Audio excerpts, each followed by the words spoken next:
would you do if I sang out of tune? Would you stand up and walk out on me? Lend me your ears and I'll sing you a song. I will try not to sing out of key. Yeah. Oh, baby, how you like? All I need is my brother. I say I'm gonna get high.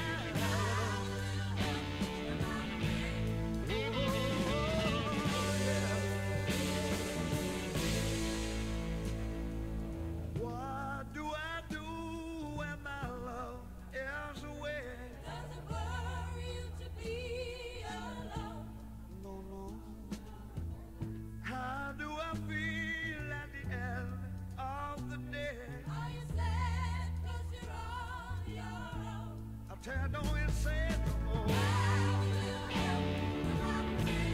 Gonna get down and I'm afraid. I'm gonna try. Keep on getting high.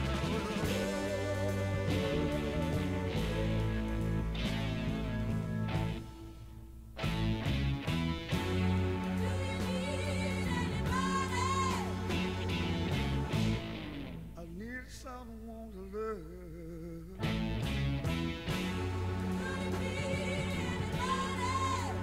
All I need is someone. Not just where I'm going, yeah. Somebody knows just where I'm going, baby. Said I'm gonna make it with my friend. Oh, I'm gonna keep on trying. I'm gonna keep on trying.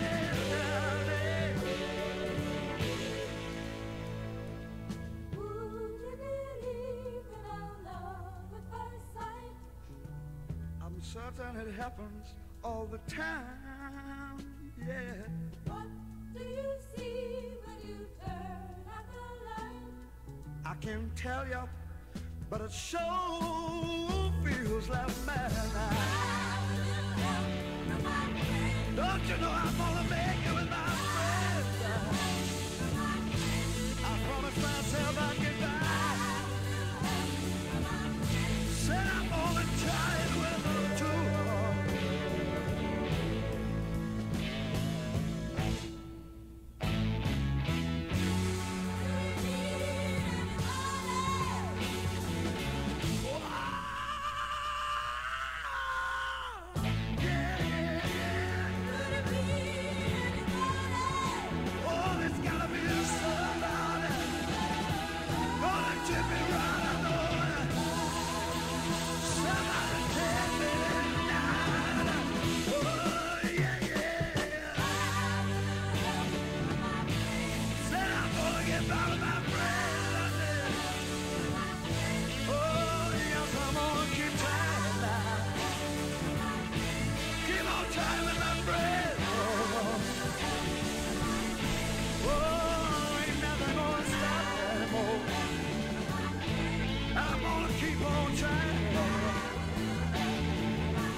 you still need me?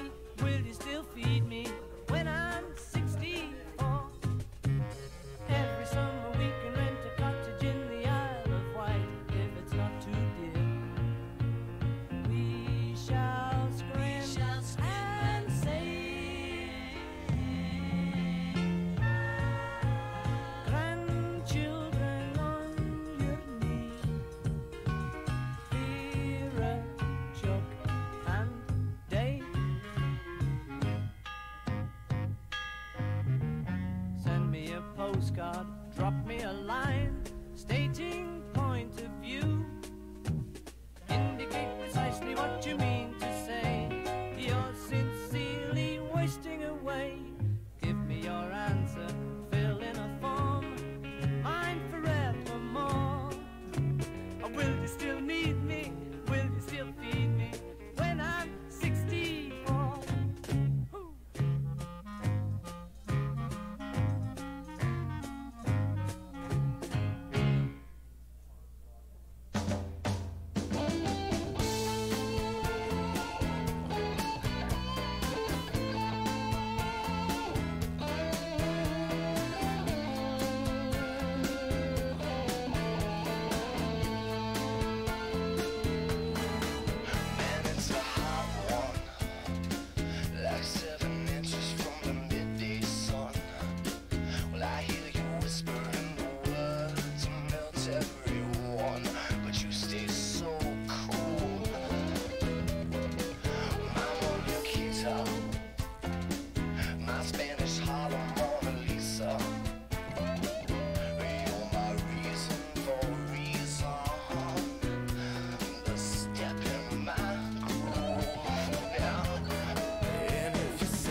Aqualung, my friend, don't just start away uneasy.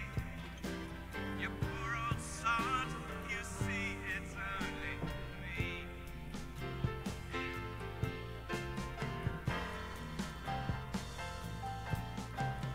Do you still remember December's foggy freeze when the ice that clings onto your bed was screaming agony?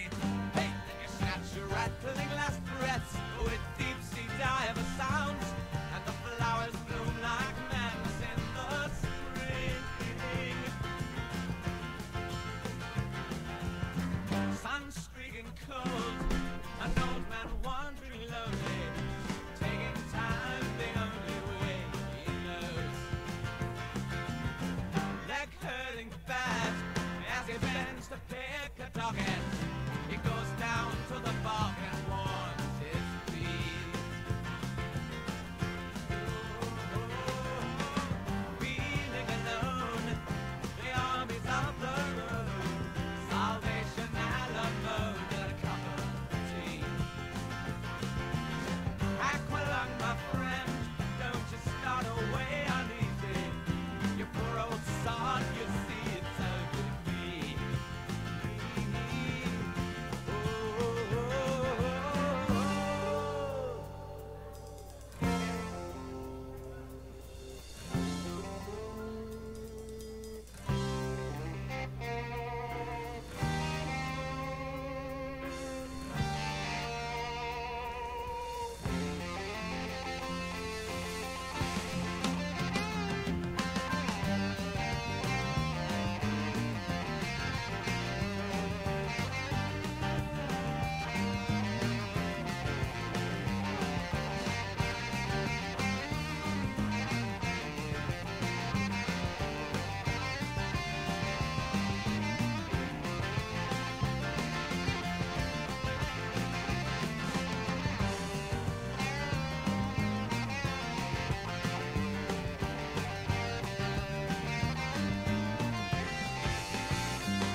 Aqualung, my friend, don't just start away uneasy. You poor old sod, you see it's only me.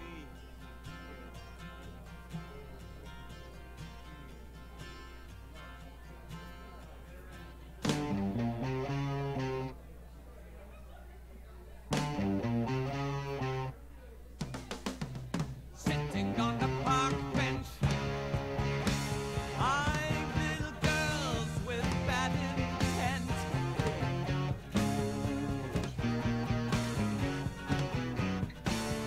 Snot running down his nose, greasy fingers smearing shabby clothes. Hey, Aqualung, drying in the cold sun, watching as the frilly panties run. Hey, Aqualung, feeling like a dead duck, spitting out pieces of his broken luck. Hey, Aqualung.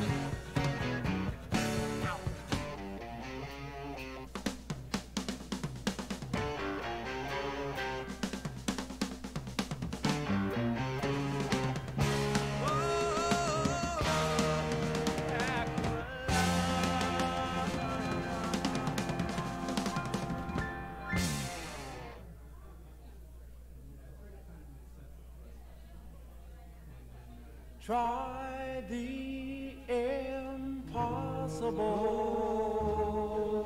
Try to understand the way I feel about you.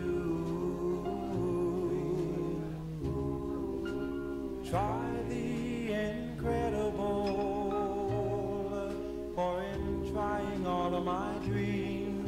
might come true.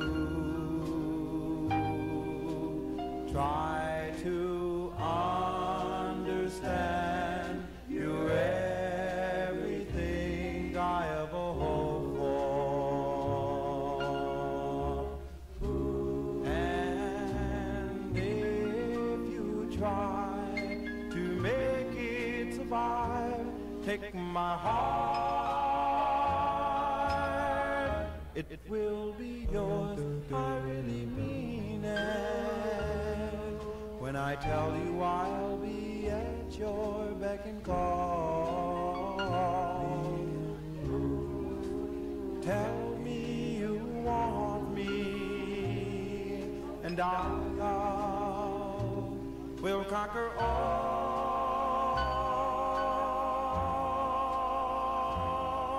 The need for you just to be with you is the reason why I plead to you.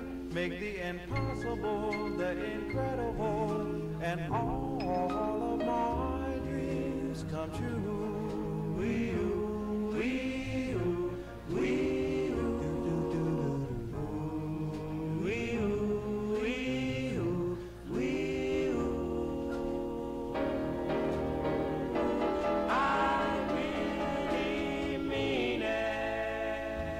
When I tell you I'll be at your beck and call, tell me you want me, and our love will conquer all. Oh, the need for you just to be with you is the reason why I plead to you. Make the impossible the incredible, and all of my dreams come true.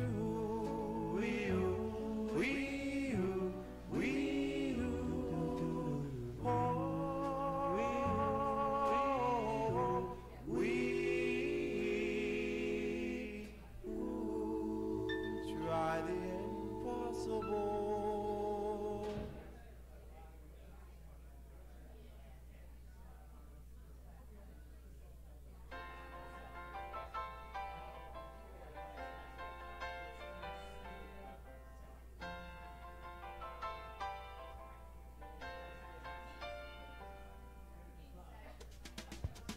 Come out, Virginia, don't let me wait. The Catholic girls start much too late. Oh, but sooner or later it comes down to fate. I might as well will be the one. Well, they showed you a statue, told you to pray. They built you a temple and locked you away. Ah, but they never told you the price that you pay for things that you might have done. Only the good die young. That's what I said. Only the good die young. Only the good die young. You might have heard I run with a dangerous crowd. We ain't too pretty, we ain't too proud. We might be laughing a bit too loud. Oh, but that never hurt no one. So come on, Virginia, show me a sign. Send up a signal, I'll throw you the line. Stained glass curtain you're hiding behind never lets in the sun. Darling, only the good die young. Whoa, whoa, whoa, whoa, whoa. I tell you, only the good die young. Only the good die young. You got a nice white dress and a party on your confirmation. You got a brand new soul, and a cross of gold. But Virginia, they didn't give you quite enough information. You didn't count on me when you were counting on your rosary. Oh, oh, oh, and they say there's a heaven for those who will wait. And some say it's better, but I say it ain't. I'd rather laugh with the sinners and cry with the saints. The sinners are much more fun. You know that only the good die young. Oh, baby, I tell you, only the good die young. Only the good die young.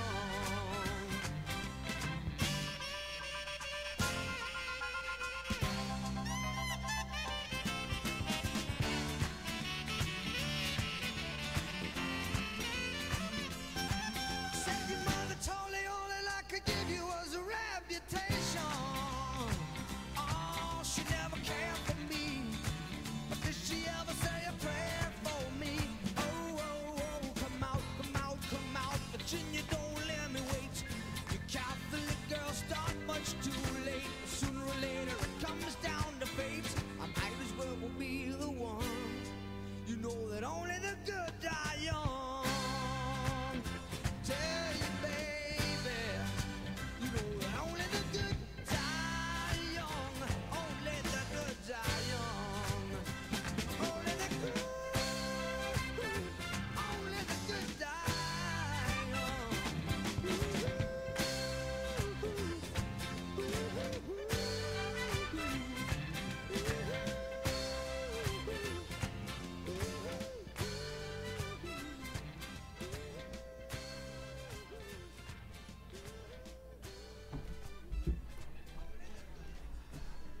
Ladies and gentlemen, welcome to the Navvis Professorship in Population Health Ceremonial Gift Signing. At this time, we invite you to find a seat as our program will begin shortly.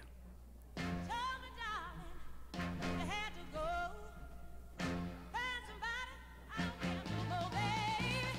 Oh, when you're happy, you better try to get along. Get along without these money won't change you. I said money won't change you. No, money won't change you. But time is taking you on. Yeah, yeah. Many times that I've been hurt, I sure know what it is to be treated just like that. Call your daddy and tell the world. Tell 'em I'm your sweetie, I'm your only girl. Money won't change you. I said money won't change you, but time is taking you on. Yes, it is. Oh!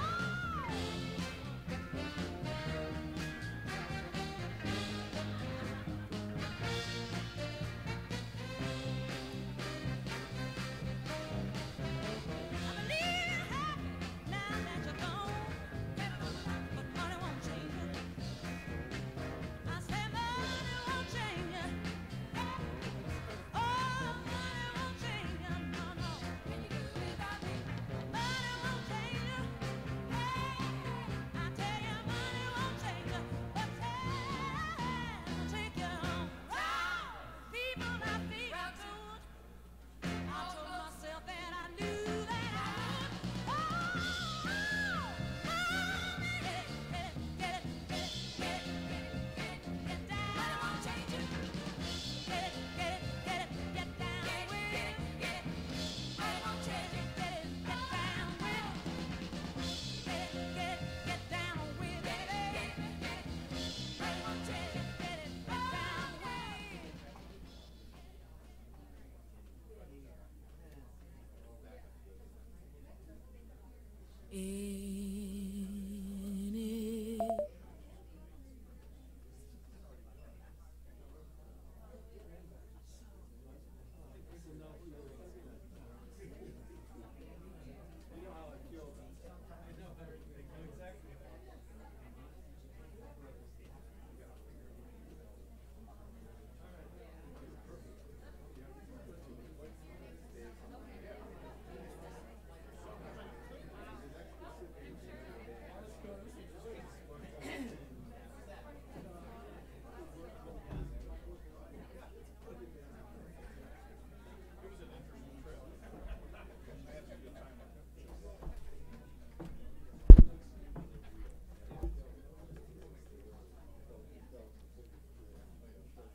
Good afternoon.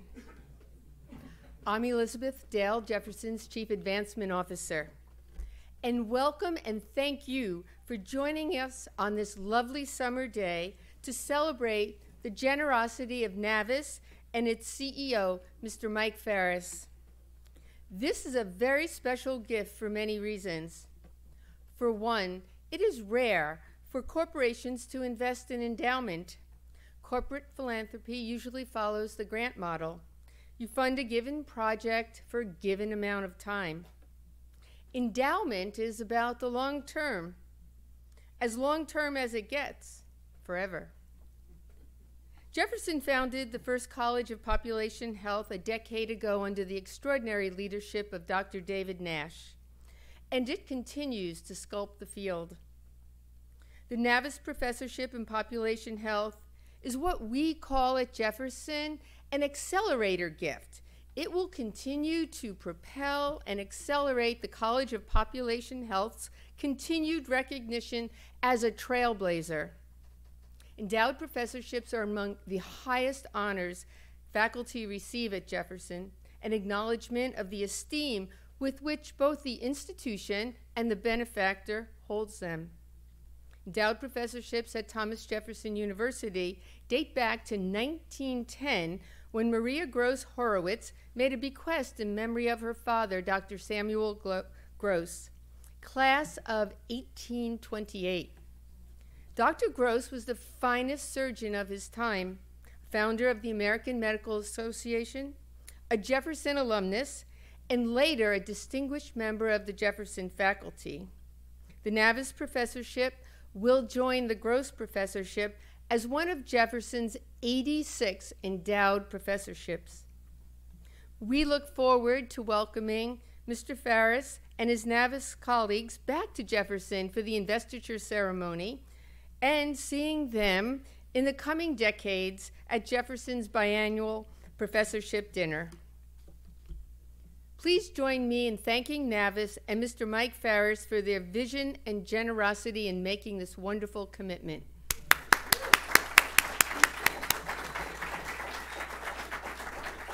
It's now my pleasure to introduce Jefferson's dynamic president and CEO. Steve is an advocate for revolutions in healthcare and higher education, and he's not just talking about it, he's leading the charge today. He's been recognized in Becker's Hospital Review's 100 Great Leaders in Healthcare, and by Fast Company, which named him one of this year's most creative people in business. Holding spot number 21 on this list, he was the only healthcare executive recognized. And very, very recently, within the last week or so, Dr. Klasko was named the 2018 Entrepreneur of the Year, receiving the Visionary Award for Greater Philadelphia by Ernst & Young. Please welcome our President and Entrepreneur-in-Chief, Dr. Klasko.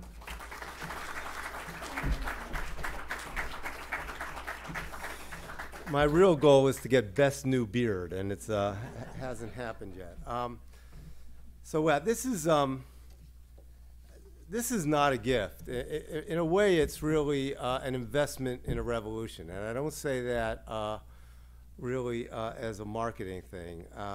It's just such a perfect synergy when you think about the fact that our good friend David Nash started that revolution.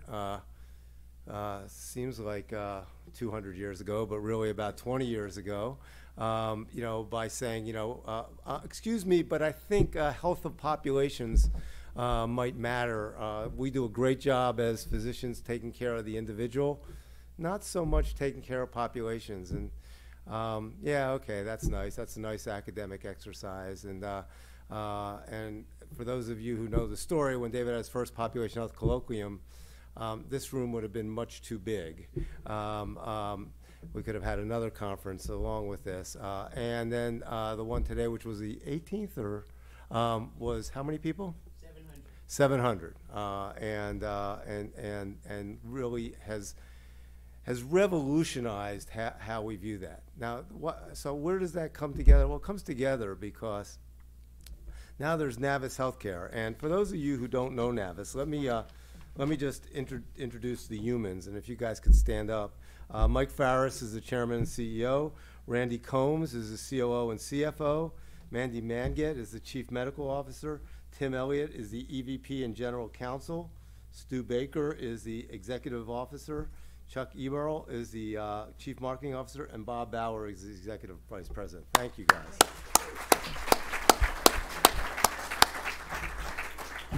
But here's where it all comes together. So let me tell you what Navvis is, because people say, "Oh, I get it." So it's a deal between an insurance and you, or no. So their life, if you go on their website, it's real life, life-changing, changing healthcare. Navvis Real Person Care, a totally new approach for population health designed for people through their eyes and in the way they live their lives day in and day out. And what really hit me about this gift, it was the perfect embodiment of what I love to go around the country talking about, that we're moving from a business-to-business model to a business-to-consumer model. We're moving from a physician administrator as the boss to a patient as the boss. Sorry, my colleagues, physicians administrator, I'm both, but I'm fine with the patient being the boss. And we're moving from hospital companies to population and consumer health entities. And to have someone with complementary skill sets to us, an insurer, for lack of a better word, that gets it at that level, that we're not having a distributive relationship with, that is saying, look, I want to invest in you, and we'll invest together to fundamentally change the way care is delivered, not at Jefferson, but throughout the Philadelphia area and beyond. Just so fits in with the new Jefferson. And to find that partner in somebody that literally can learn from what David and his colleagues do and where we can learn from what they do, just honestly gives me a whole different view of optimism at a time where optimism is not rampant in healthcare. So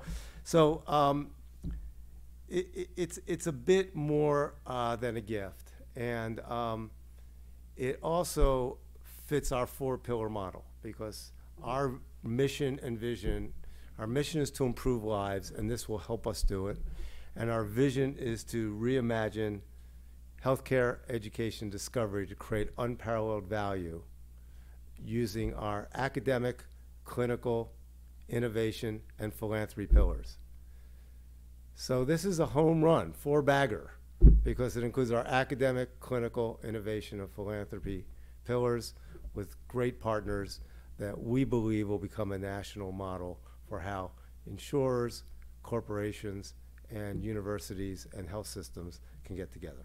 So with that, it is my extreme pleasure to introduce the person that really knows what he's talking about when it comes to this, the Dr. Raymond C. and Norris N. Grandin Professor of Health Policy and our founding dean of the Jefferson College of Population Health, my good friend David Nash.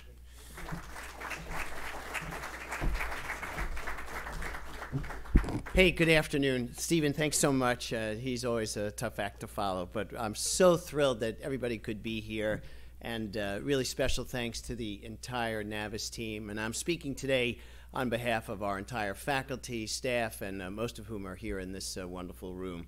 So I thought I would give you the etiology of today, the roots of how did all this happen, because really it's a really wonderful story. So I'm going to give you the abridged version, and it's rated PG as well. So in January of 2015, I had an opportunity to travel to San Francisco.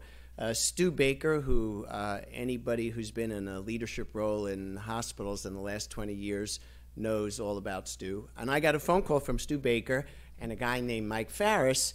Would I come to California along with my longtime friend Mark McClellan, who I really love because we see eye to eye. So Mark and I traveled to San Francisco to manage this obstreperous group of big shots. I'm not going to mention who, but it was a tough assignment. And I think we did a pretty good job, and it was all in a great cause, working for HMSA, the Hawaii Medical Services Association, whom we celebrated at commencement with its longtime CEO, Mike Gold.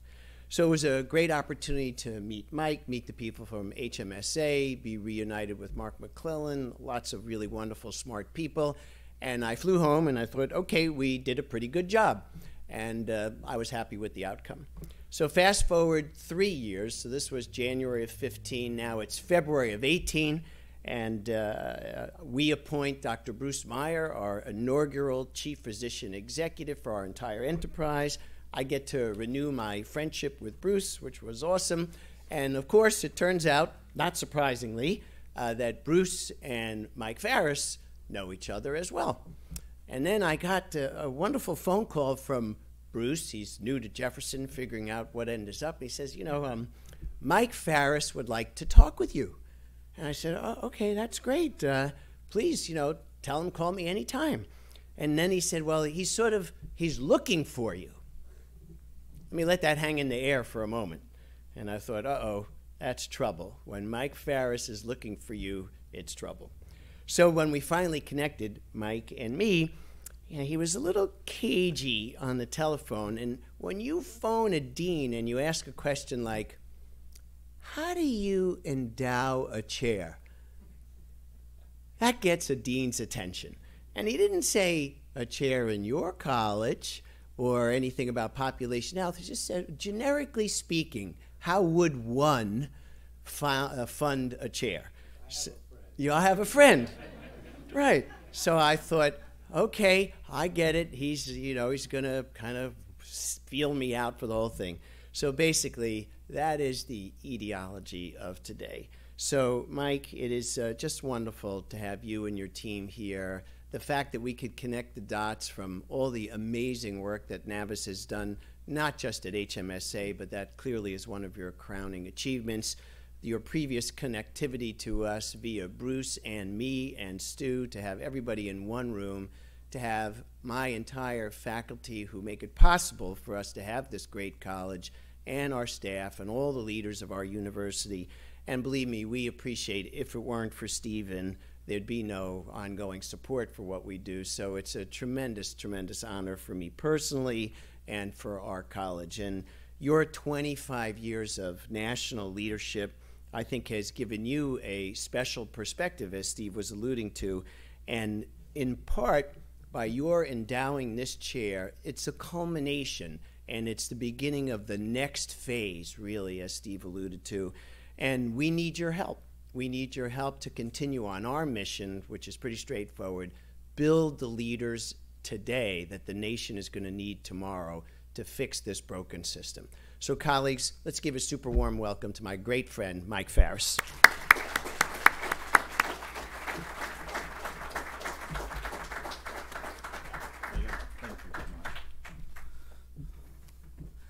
Well, speaking after these two gentlemen is not easy, and I am delighted to be in the presence of all of you.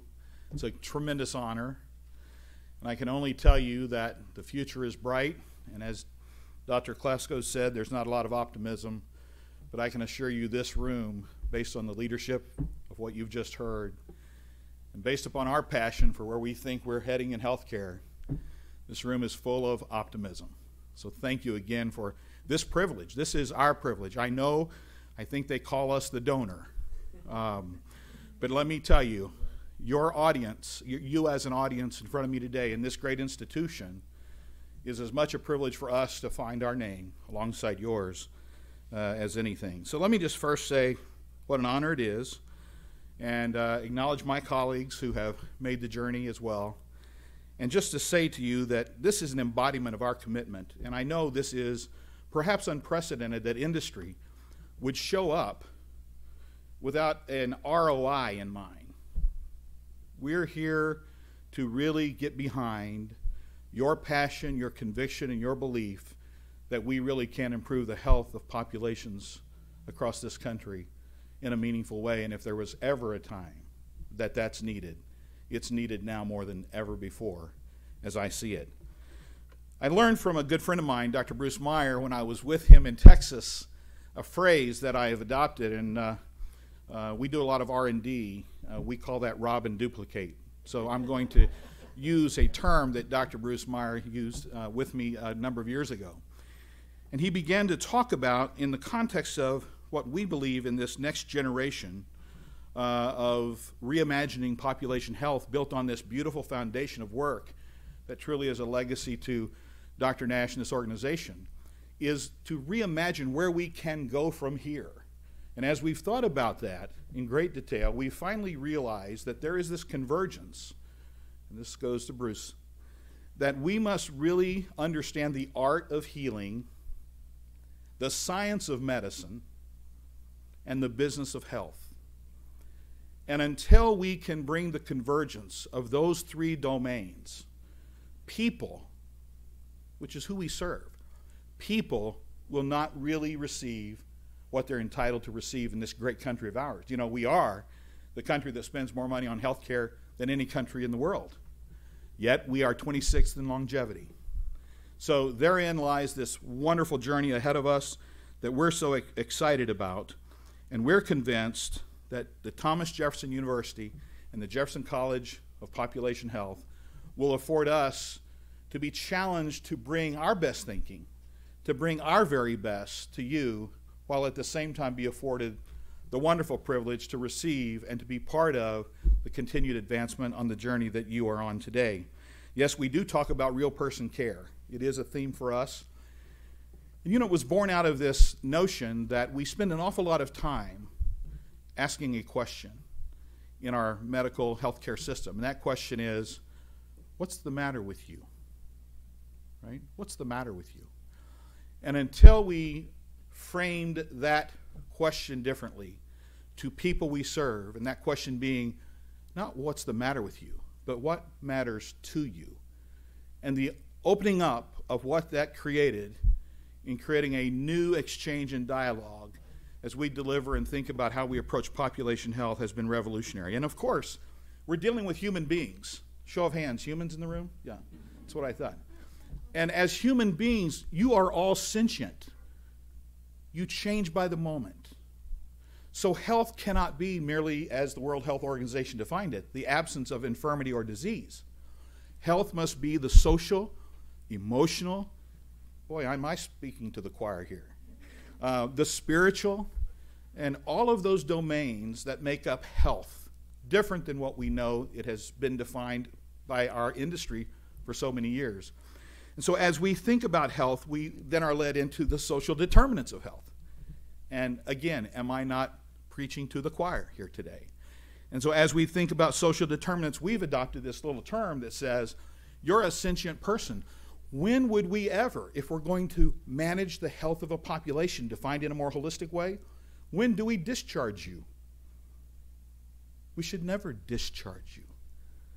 But we should find ways to empower people as they live their lives to their full potential in that broad definition of health, with the capabilities not of technology that is supposedly the silver bullet, but really people and processes that are powered by technology that can really allow us to scale what we believe to be as our mission, purpose, and to some degree, if I could be so bold, to say our calling.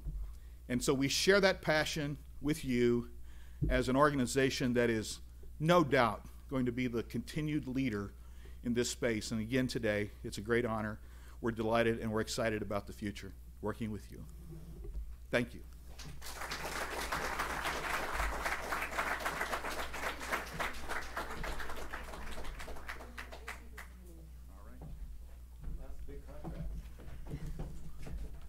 Okay. So we'll have you stand on the beginning. So we're going to lay these on the table. We'll each sign and then me. And we'll have to pose for one photo. So pretend you're signing. It does say donor. I'm not giving blood. We can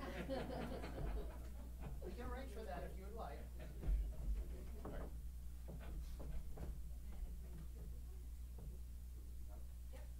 right, that hides that chin on my body. Okay, so now we sign.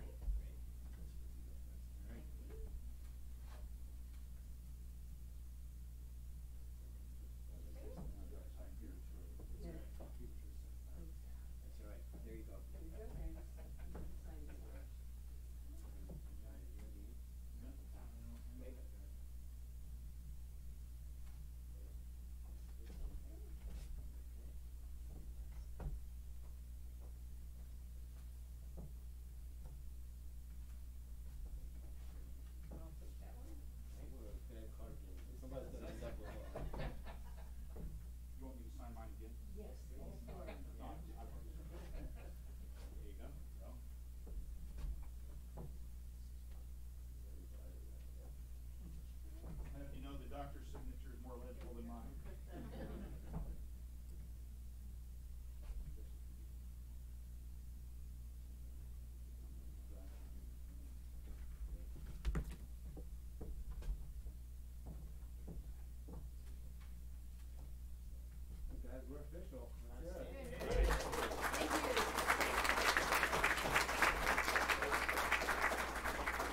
soon as they're done talking, I'll introduce our special guest. It could be a while, yeah. They're just, plotting the next steps here, oblivious to everybody. It's fantastic. Excuse me, Gordon. How about take your seat? Okay, good.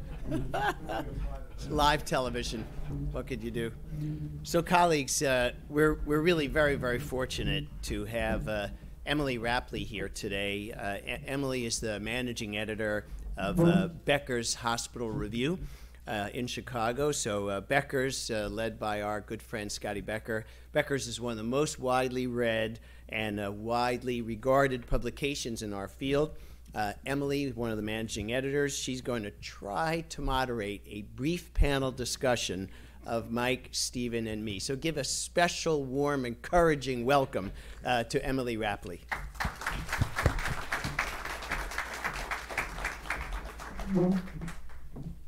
Thank you, Dr. Nash. I'm so excited to be here today.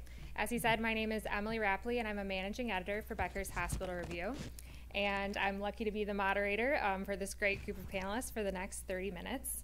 We're going to talk a little bit about the state of population health, some of the obstacles and opportunities the industry is facing right now, and how today's unique announcement fits into that. So let's go ahead and get started. Dr. Klasko, can you kick us off? Can you paint us a picture here? Where are we in the timeline of population health? We're sort of, if you've seen Jurassic Park, in the primordial ooze. Because, and David's heard this before, but I use this quote because, there's a lot of effort, but to this point, really the outcome hasn't been there, and we tend to applaud ourselves often for the effort. There's a great quote by Jason Kidd when he went to the Dallas Mavericks. Team was 24-52, and he got all excited. He said, "I'm going to turn this team around 360 degrees."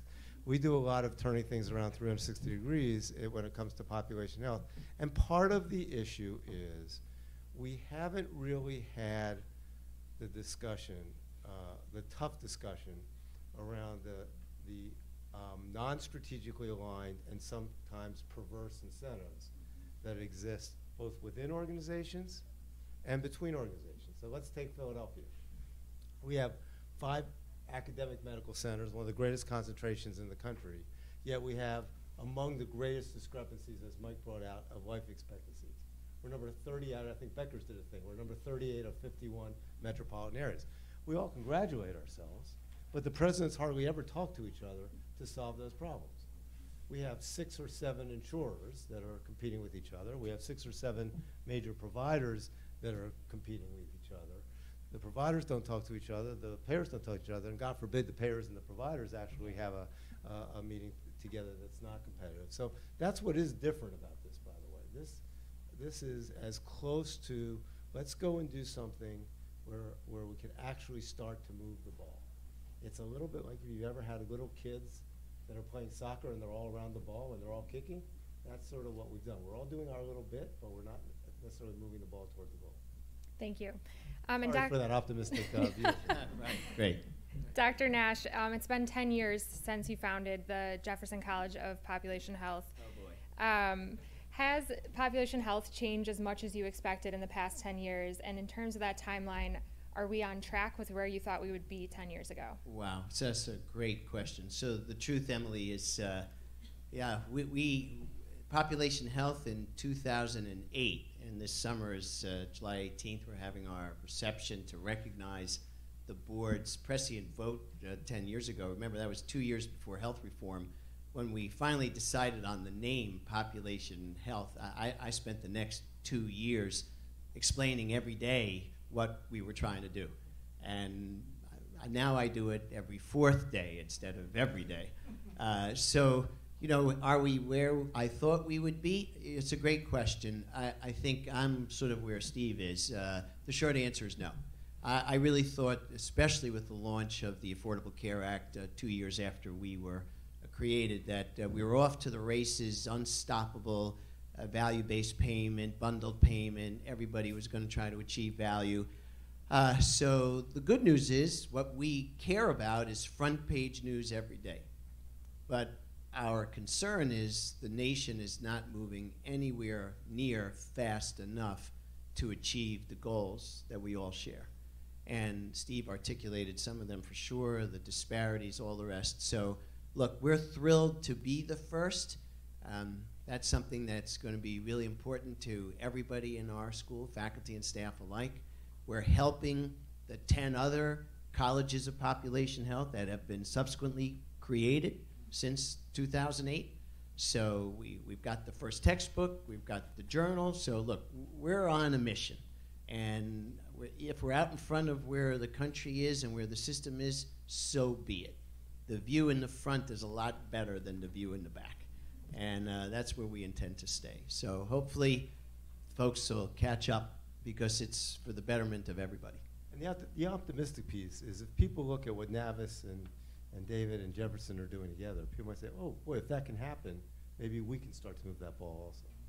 And that's why, well, it's a great point. That's why we're trying to help the other schools, quite frankly, because our leadership, Billy Oglesby, Alexis, Dave Glatter, all the division directors, our leadership's committed to raising all boats. I mean, they want to come and learn. We're ready to help. And listen, we don't think we have all the answers either, so we're learning from these other schools and programs as well. And we keep pretty close tabs on what everybody else is doing, and we'll do the R&D. Yeah, I like that a lot. So we'll do some more of that too. Thank you. Mr. Ferris, I'd love to hear from you. Where do you see population health going in the next 5 years? Well, you know, there's a saying, I think it was, if you don't know where you're going, any road will get you there. I think it was a Yogi Berraism. And there's another one I like of his, which is when you come to the Y in the road, can anyone finish it? Take it. So our industry's been a bit in the Y in the road, and there's a little bit of paralysis in that Y in the road. And yet also, if you don't know where you're going, any road will get you there. So we've seen others who have been taking every road that happened to be in front of them.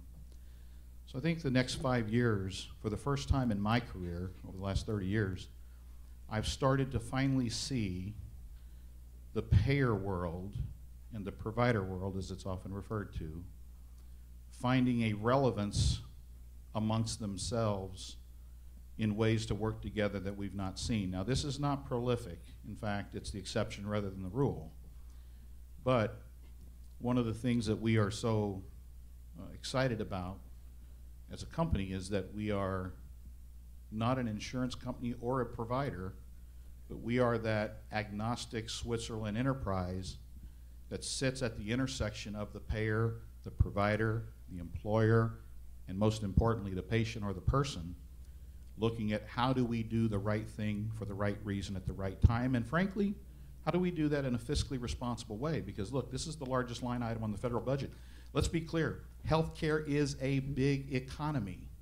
And if we're gonna make major disruption to something that is that significant of an economy, we better have a path forward that not only is principled on a mission, but has fiscal accountability and responsibility for it. So I do think in the next 5 years, we will see an acceleration of this space, and we will finally realize that there is a path where volume and value is not an or, but it is an and.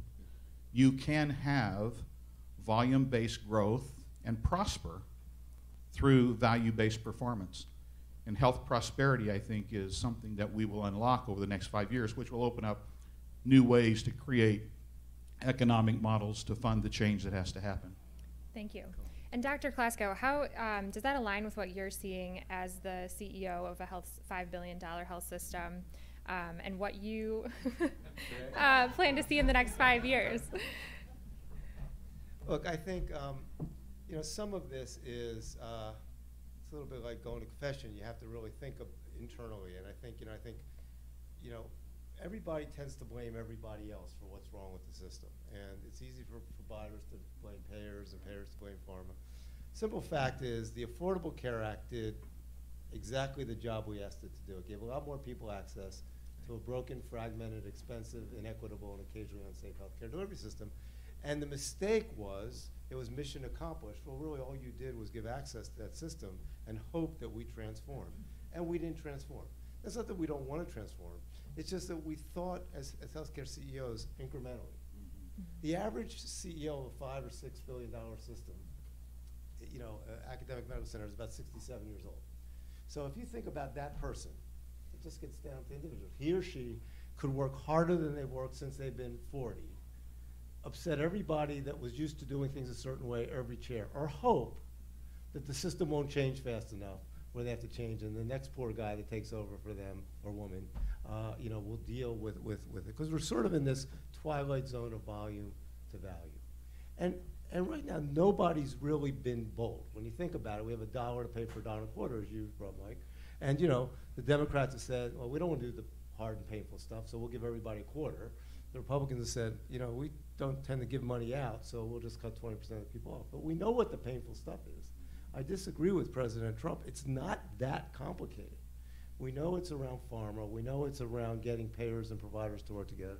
We know it's around really, really starting to incent your physicians to do the right procedure for the right patient at the right time. We know it's about that some hospitals are going to have to close because we're 35% overbedded. I had made a statement that I think we're 2,800 beds, that we might have to cut 400 beds. And I was like, I had just done a course on Satanism. How can you cut beds? The fact is, that's a way understated. So here's the difference, and here's what I'd say. At Jefferson, we want to take a no-limits approach to what's going to be obvious 10 years from now and do it today. By definition, that's going to cause some short-term diminution in the money we could make and what our net operating revenues could be. And I compare it to, when the computer industry was going through a once-in-a-lifetime change from being a computer industry to a digital lifestyle. Apple was willing to go all in, whereas Dell and Gateway were saying, we'll incrementally change our laptops. Oh.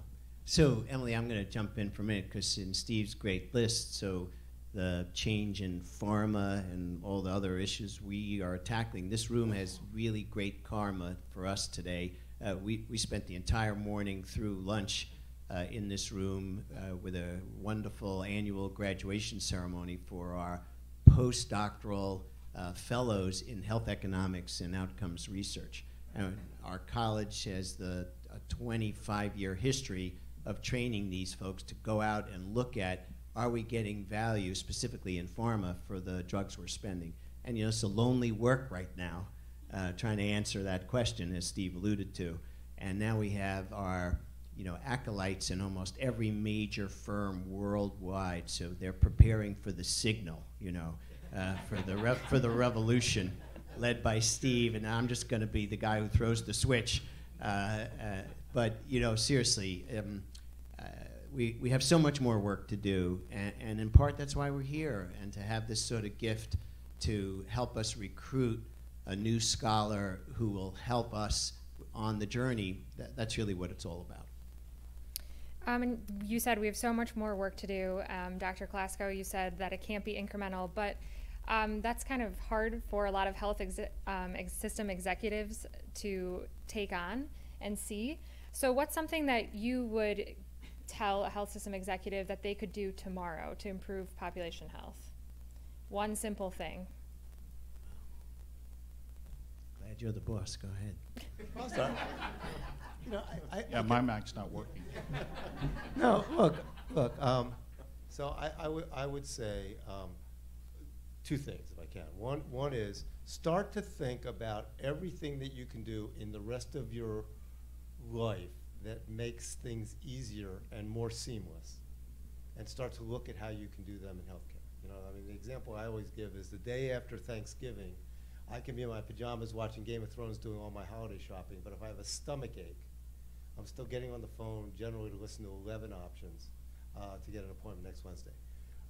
John Scully has a great comment. He says, stop talking about telehealth. That's the technology. We don't talk about telebanking. It's just that banking became a seamless enterprise that included several different technologies. We need to get to the point where patients and providers and payers are literally, there's not this big orb, so the people that get the care, the people that provide the care, and the people that pay for the care can never talk to each other. We need to share data in a meaningful way. Those are things we could do tomorrow. Jefferson and Penn and Temple and Drexel and IBC and Aetna and United could sign like an open, I know I didn't even have anything to drink yet, but could sign an open, like an open API and say, you know what? Let's do it. Look, we can compete, but we're gonna basically look at a model where we're sharing data, and within the fringes and the commercials we'll compete. To me, that's something we could do today. One more thing. We talked about the social determinants of health. I made a statement at ThinkFest. If the board chairs really cared about the population, they would make 25% of each of the hospital or health system CEOs incentives. What's happening in Philadelphia? Not does their hospital have a bigger MRI than the other hospital. Our board took the leadership on that. For FY19, 25% of my personal incentive will be how we're changing care in Philadelphia, most of which I don't have control of. Emily, so he's just a fantastic opening act, gets me thinking. So the other thing we've done is, to Steve's credit, Bruce really led the charge. So 2 years of work, and we got the board to say to every clinical chair, you will appoint an expert in your department to receive advanced training in quality, safety, and population health. And we're implementing that now. So, but it took amazing leaders to say, okay, enough talk, now we're gonna make it happen. Oh, and then the usual, the RVUs and time out of the office and who's gonna make it up, and basically Bruce Meyer said, we're gonna do it.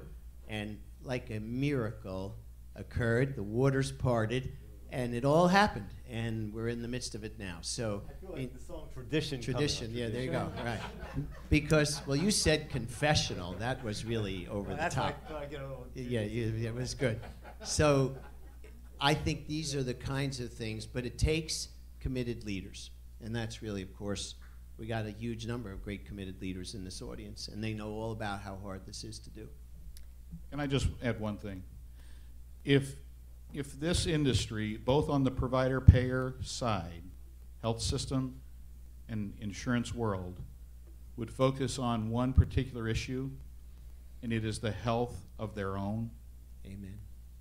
We have some of the unhealthiest workforces in America staffing hospitals and in healthcare today. So the concept of eating our own cooking, so to speak, could set a standard and allow us to advance the art of healing, that science of medicine, and ultimately the business of health. I applaud Jefferson. I applaud the system, because I know this is something that you have taken on and you're very sincere and serious about it.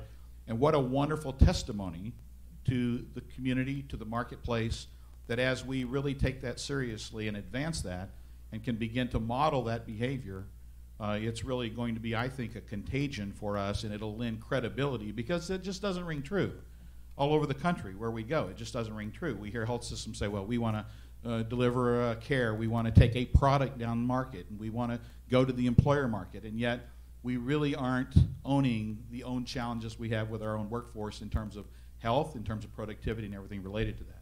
Right. It's such a great point, because what happens is a lot of hospital CEOs say, I'm ready to go direct to employer. And if I was an employer, I'd say, well, how are you doing with your 30,000 employees? It'd be like me being the Hair Club for Men spokesman, probably not a good thing. So the fact is, we decide that before we look at any of those kind of models, we're going to totally relook at how we take care of our employees. We're actually doing it with our colleagues at Mainline Health also, and looking at how we can really just do a better job of employee wellness. So I'll jump in on the research end of this conversation. This audience knows, and certainly our faculty get it. There's solid research evidence that this is actually all very real. In other words, improving productivity, reduced absenteeism, reduced presenteeism. If you keep your people healthy, you're going to have a healthier bottom line.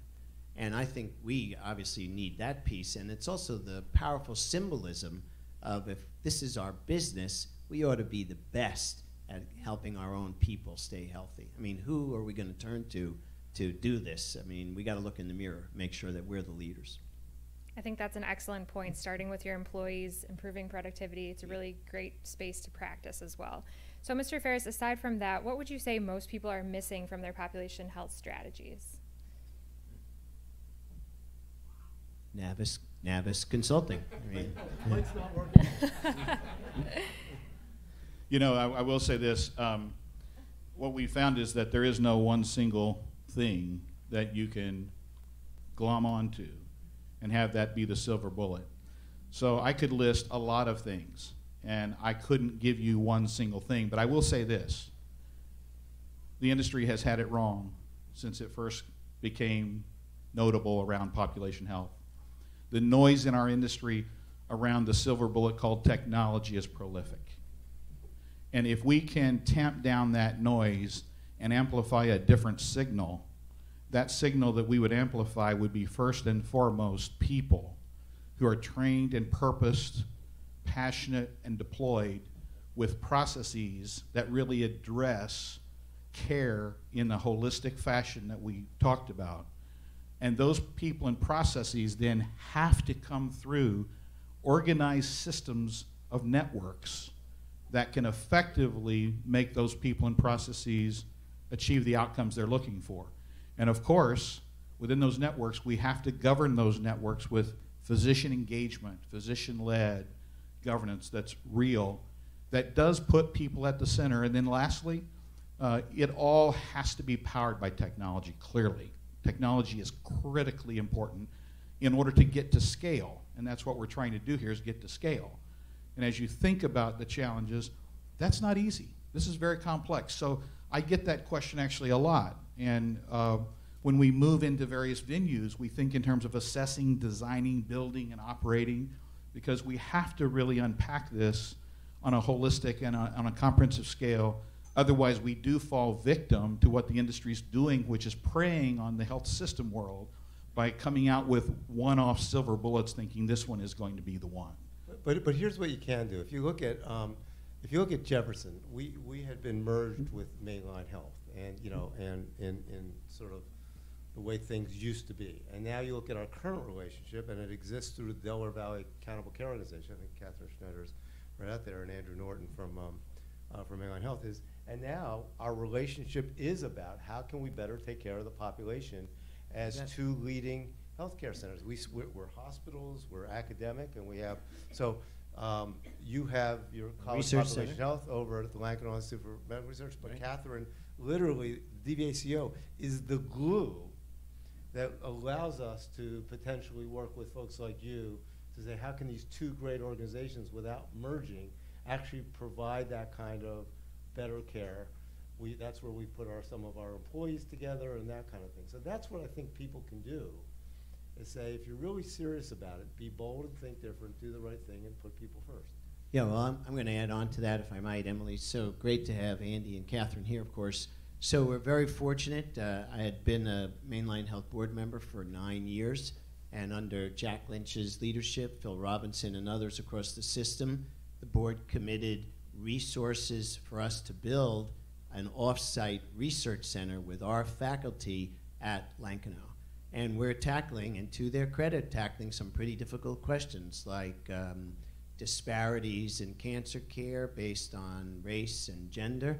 That's another way you move the needle and improve health. You got to look in the mirror and look at some pretty tough issues.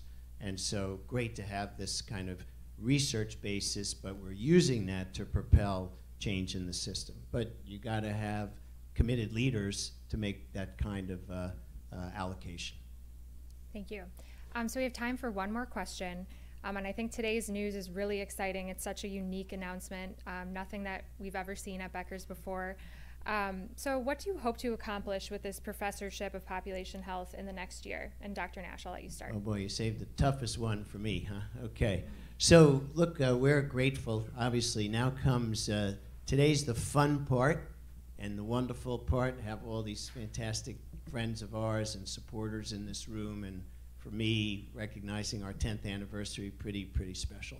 Now comes the hard part. We got to find this critter who's going to sit in this chair and help us to sculpt the Population Health 2.0, and to help us do the scholarship, the research, the dissemination, new ways of thinking, new ways to deliver value, take care of our own people, all of the above. So it's sort of like our previous mission. We're going to boldly go where no one's gone before. Awesome. We're going to find a fantastic new leader and scholar who's going to sit in this inaugural chair. And the rest of the 10 other schools are going to look at us and say, wow, what a great idea. Let's get another endowed chair in population health. And onward, we're going to continue to build this field. So I'm super excited. I have the best team in the whole business behind this. And, here's to the next 10 years. So I expect that David and his team, Bruce and his team, Mike and his team will spend hundreds of hours along with the new person we choose of really, really hard work to fundamentally change how we deliver healthcare. And then I will give a speech about how I started a revolution. You can't beat that. And I'll be in the audience applauding. We are convinced that what will come from this, because we have great confidence in this organization, its leadership, will be innovation that is practical in its application, that is thoughtful in its vision and effect that it will have, not in the short term only, but long term. And we're just honored to think about the possibility that somehow we could emerge with you in a living laboratory way to find those practical applications of innovation and bring those forward to the people that need it desperately. Thank you. Thank you, Mr. Ferris, and that's all the time we have for today. I want to say thanks to our panelists, Dr. Nash, Dr. Klasko, and Mr. Ferris. And that was a great discussion. Thanks again.